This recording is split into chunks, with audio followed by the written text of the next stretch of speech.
Ladies and gentlemen, have you ever gone to a wrestling show, kicked back with a couple friends, local show, never been there, never seen any of the talent? They go for a spot and it gets botched. So they retry and it gets botched again. And they retry and they finally hit it, but it didn't turn out that well. Well, that is a trope in wrestling. And today we are in the heat seat. And our guest for today is the icon, Jib. So we're going to go through some wrestling tropes. All right. You'll tell me whether or not you agree with said tropes. And just in general, your thoughts on everything. Okay. Sure. So let's start with the first one of Hulk Hogan. So wrestlers, over the top, big, strong, muscular, and then of course being blonde-haired, bigger men. Oh.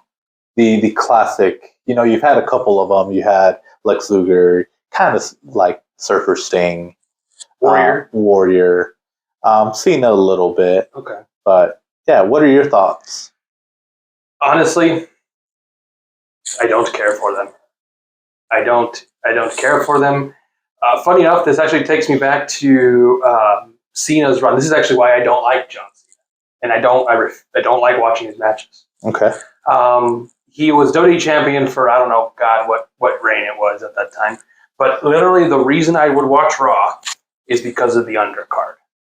When I was watching Raw religiously at this time, I'm going to bed at 9:45. The show ends at 10. I'm going to bed at 9:45 because as soon as John Cena's theme song hit, I went to bed.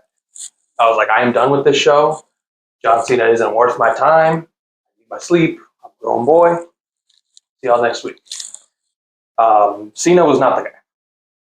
Not the guy for you. He's not the guy for me. So I think because of that, that might be because of the whole Hulk Hogan. Because when I first started watching, I did watch his match. And I was like, oh, cool, moves. In the next show, same moves. Okay. Same shtick. Like, he'll get beat up early on. So that we tie in the 5 moves of doom with that, too. I hate it. I know wrestling is predetermined, shocker, choreographed and everything. But, like, I'm still trying to be there to get the story in, man. Mm-hmm. Like, that takes me out of it. Like, I don't know. I've seen a John Cena match. I've seen them all, basically, is what I'm saying. And it just tore it down. Like, took me out of the whole immersion. That's okay. Well, let's kind of continue on that train of the Hulk Hogan and everything. What are your thoughts on the no sell? That one, you can do right. Okay. That one you can do right. Like, if you have a monster or somebody that you can just tell they're just bigger. Like, they have an unfair advantage. The no sell's okay.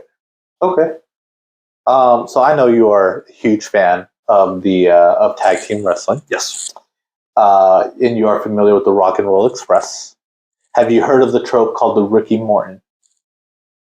I don't think so. So the Ricky Morton is where it's the face tag team, and you have the one teammate that just gets destroyed the entire match and then goes for the hot tag. The partner comes in, wrecks house, and then they pick up the win. Oh, like Enzo and Cass. Enzo and Cass, yeah, that's another good example. Okay. I didn't know that was a trope. Mainly because I don't think I know the Midnight Express that well. I'll be honest. I'm going to get some heat for that, but I don't know. But I guess Enzo and Cass was kind of the first tag team that kind of introduced me to that trope. And since I haven't really seen it since, I think it's still kind of fresh to me still. Yeah. And I haven't really...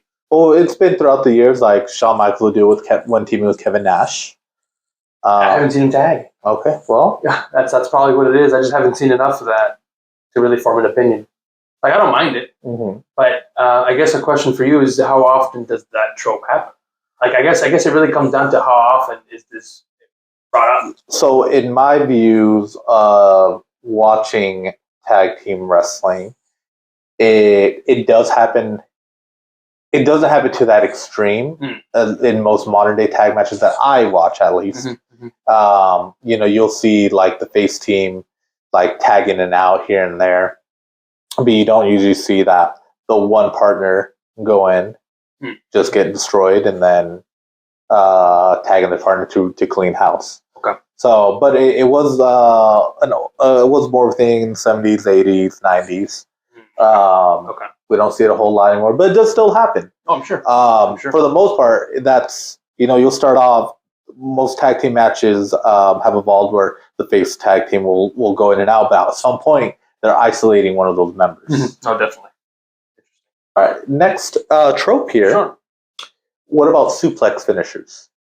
Any finisher someone's finisher that ends in a suplex, whether it's a German suplex, tiger suplex, dragon suplex, super suplex, whatever variation. What are your thoughts on that being the match ender?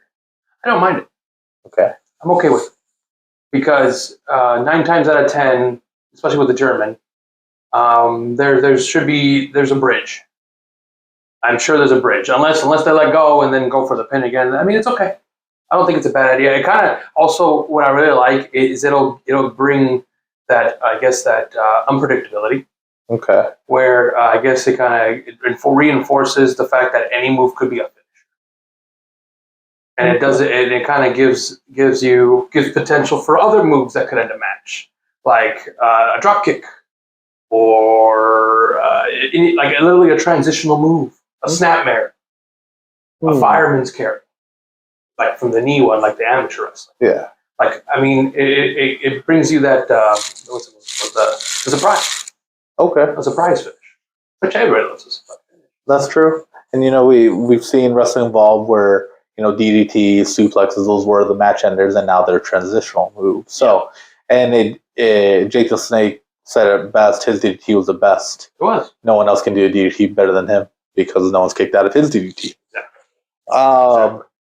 Okay. Well, last question for you, and then I'll leave you to the seat alone. But what is your thoughts on the wrestling managers are heels? Like the trope is like all wrestling managers are heels? Correct. Or majority of the time, if you have a wrestling manager, they're a heel. So if you think about it, like there's not too many face. You can count like Miss Elizabeth, but she's technically a valet. She wasn't the manager telling them advice on how to win their match. They weren't, Bobby Heenan, when he did it, he was a heel. Yeah. Paul Heyman's always been a heel when he's done it. What was Paul Ellering? Heel. AOP was heel? They were heel? Oh, yeah. Okay. Sure. The only one that can maybe think about that was a face, but I know they were also heel, was Jimmy Hart. Yeah. I mean, honestly, I feel like obviously the manager is there to help with the talking. Maybe the wrestler's not the best on the mic, whatever the reason may be. They have a list, I don't care. But basically, the manager's there to help a weakness. Mm-hmm. Ultimately, the trope is fine. The reason being because if it's in the benefit of the wrestler at the end of the day, we should be fine. Okay. Because the manager is there to elevate the wrestler. If at the end of the day, the wrestler's who gets over and the man at the expense of the manager, hey, good job. Okay. Move on to the next guy. Let's keep going. Keep your momentum going. And because honestly, that's what I feel like. That's what the manager is. Just another person to basically move the heat from the wrestler to him for once the time comes to turn face. Okay. I know we're going to get down to the mechanicals of the wrestling. Yeah. But that's what it should be. That's what it should be. That's what he's there for. Okay. Or her, or whoever it is. Yeah. Okay. Well, I'll give you the hot seat, the heat seat to yourself on whatever opinion you have on wrestling that you don't agree with, that other people do, or whatever your hot take is. I don't like the idea of the B show. Like, how SmackDown used to be a B show, and things like that. If you have any opportunity for a show, wouldn't you want that show to be the best show you could put on? Mm-hmm. So why would it be called a B show then? Instead of just call it another show. Like the whole rating system of what an A, B, C, a D show is completely, you're shooting yourself in the foot. Because one, you have your product coming out, you're promoting it, you're doing everything to show off your talent, show off the guys, hey, look who I brought. Oh man, look at this match. Why would you hinder that in any way, shape, or form?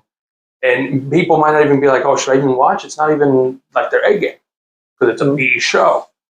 So what the hell? Yeah, good. Yeah, just don't shoot yourself in the foot. Good take. I agree with that. So to me, SmackDown has never been. When it was recorded. Yeah. When it was recorded. Well, again, SmackDown to me was never a B show. That's why I wear the blue mask. Fair. But that is our show. That is the show in the heat seat. So let us know what your opinions are. Let us know who else you'd like to be in the heat seat, and we'll try to get them on there. But that check bounces. So do you.